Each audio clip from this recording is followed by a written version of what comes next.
Ассаламу алейкум, Калемпир операциясын баштайбыз. Интернетке көз жүгүртүп көрсөңүз, Кадыржан Батыров деген эрен көптөн бери бугуп жатты эле, ошол киши үн катыптыр.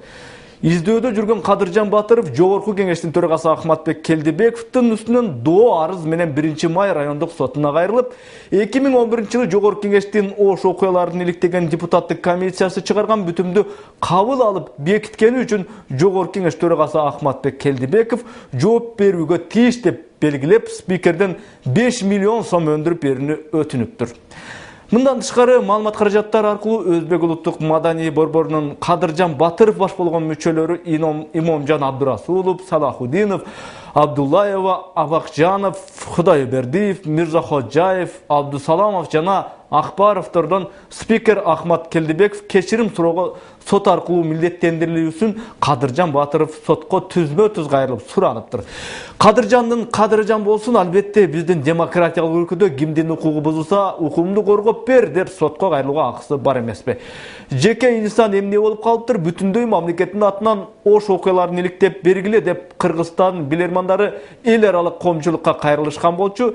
Киммо Килюнен деген кыйыны ошол комиссияны жетектеп, ош окуяларынын баштан аяк иликтеп көрүшүп, парламенттин гыжырын кайнаткан чечим чыгарган соң, көп депутаттар Килюненди Кыргызстанга буту басып кирбегидей кылыш керек деген токтомду чыгарып, мына ушундай өкүм чыккан. Жактынан бери Кыргызстандагы эксперт, аналитик сыяктуулар Килюненди коргоп жактоонун жаңы жолун ойлоп таап, бул боюнча катуу ишке киришти.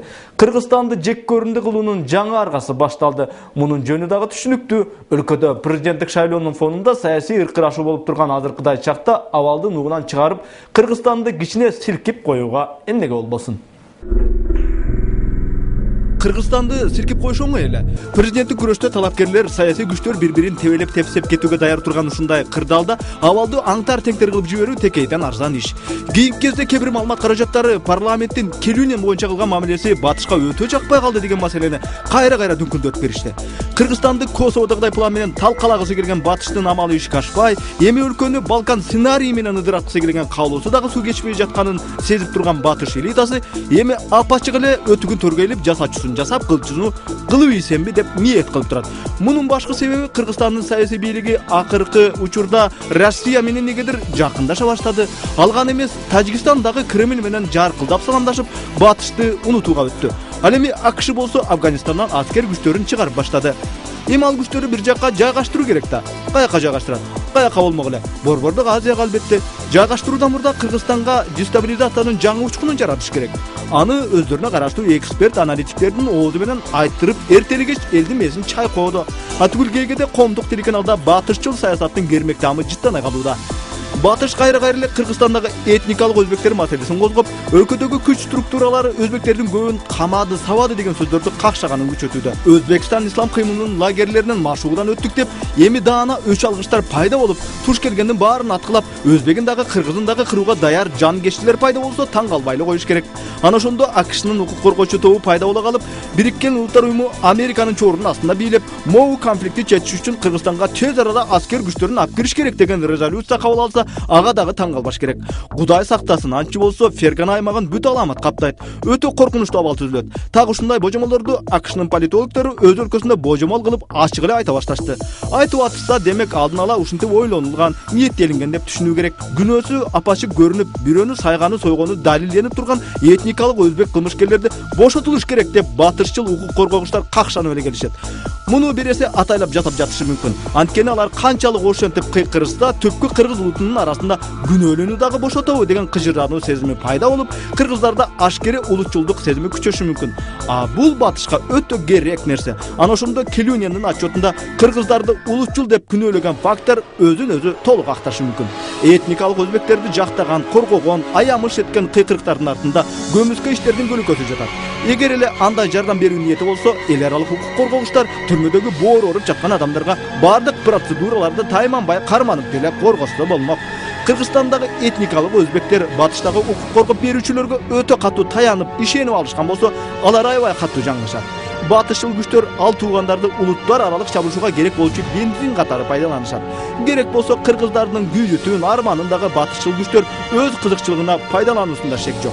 Кудай эле сактасын, баланча адам каза болгону, бирөөнүн атасынан, бирөөнүн баласынан, бирөөлөрдүн жакындарынан айрылганы батышка статистика отчет үчүн эле керек боло турган нерселер. Кыргызстандагы революция деп айткандары революция эмес, жапайы төңкөрүш. Буга кайсы бир сырткы күчтөр жардам берди деп 2005-жылы Москва жака барып алып Аскар Акаев айтты эле. Арадан 5 жыл өтүп 2010-жылы дагы революция болуп, Белоруссияга барып жайгашкан Бакиев 2010-жылкы окуяны революция эмес эле жапайы басып алуучулукка теңеп, кайсы бир сырткы күчтөр чоң роль ойногонун бу президент дагы коорап алган эле. Кыргыздар бүтпөгөн революциялары менен дүйнөгө жапайлыгын далилдеп салды деген шылдың сөздөргө уялып, бетти бекитейин десең, тигине Улуу Британиянын жогорку цивилизацияга жетишкен эли деле бийликке нааразычылык билдирүү үчүн көчөлөргө чыгышып, аяктын эли дагы Лондондогу чоң дүкөндөрдү, соода жайларын талап тоноп, марадерлык кылып, англичандардын деле жапайлык жактары бар экенин дүйнө телевизордон карап турду. Ушундан улам ой келет, 20 жылдан бери Кыргызстанга орнобой жаткан демократия, ал эмне болбогон бүтпөгөн демократия? Кандай кратия болгон чакта деле 20 жыл ичинде өлкөнү кичине оңоп, ирдентип, өнүктүрүшө керек эле го. Мейли эки президенттен казынага көз арткан ууру качкын, ал эми чиновниктерибиз алдым жуттум болуп, бирөөлөр Акаевчилер, а экинчилер болсо Бакиевчилер болуп ызылдашып, Кыргызстан ошон үчүн өнүкпөй жатат деген көнүм ышырды дагы айтып коелу. Бирок ошол бири-бирине каршы тытышкан, сен антип ойлосоң, мына мен мынтип ойлойм. Сен бирди сүйлөсөң, мен экини сүйлөйм деген адам эркиндигине окшошмуш эткен демократия деген система бизге каяктан келди эле? Кимдер алып келди эле? Ошол демократиянын мекени деп эсептелинген Америка деген өлкө чындап эле Кыргызстандын өнүгүп өскөн демократиялуу өлкө болушун ушунчалык эле каалап тилеп турушабы? Биздин саясатчылардын аппетитинде деле көп күнөө бар дечи, бирок Кыргызстандын ички саясаты батыштын бөлүп жаргындагы башкара бер деген чиритме саясатынын курмандыгы болуп жаткан жокпу деген ой пайда болот. Афганистанды куураткан, Иракты куураткан, Ливиянын таш талканын чыгарган батыш демократиясы Кыргызстанга орноп калчу болсо, ой бир чоң ачылыш болот эле. Саламатта болуңуздар.